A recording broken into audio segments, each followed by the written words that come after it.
بسم اللہ الرحمن الرحیم۔ السلام علیکم۔ جو شخص استغفراللہ کے ساتھ یہ سورت پڑھتا ہے، اللہ پاک اتنا خوش ہوتا ہے جو مانگو عطا کر دیتا ہے۔ حضرت عبداللہ بن بصر رضی اللہ عنہ سے روایت ہے کہ رسول اللہ صلی اللہ علیہ وآلہ وسلم نے ارشاد فرمایا، بہت عمدہ حالت ہے اس شخص کے لیے جو قیامت کے دن اپنے اعمال نامے میں کثیر استغفار پائے۔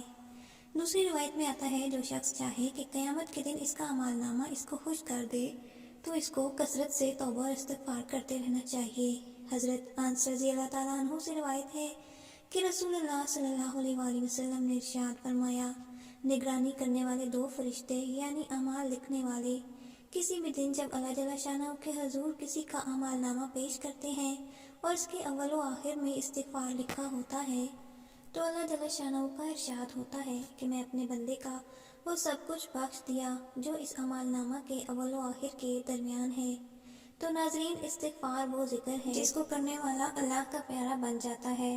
اگر آپ استغفار کے ساتھ قرآن کی یہ سورت پڑھیں گے، یہ سورت بھی اللہ کی بہت پیاری سورت ہے۔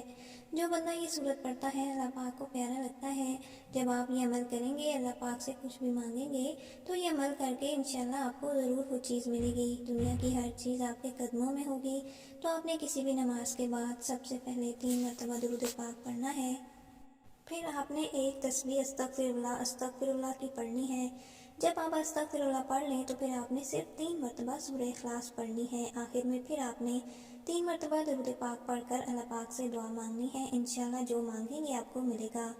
رزق مانگیں گے، عزت مانگیں گے، شفا مانگیں گے، کسی بیماری سے قرض سے نجات مانگیں گے، انشاءاللہ آپ کی دعا قبول ہوگی۔ اگر آپ اس عمل کو اپنی زندگی کا حصہ بنا لیں گے تو آپ اللہ کے محبوب بندوں میں شامل ہوں گے۔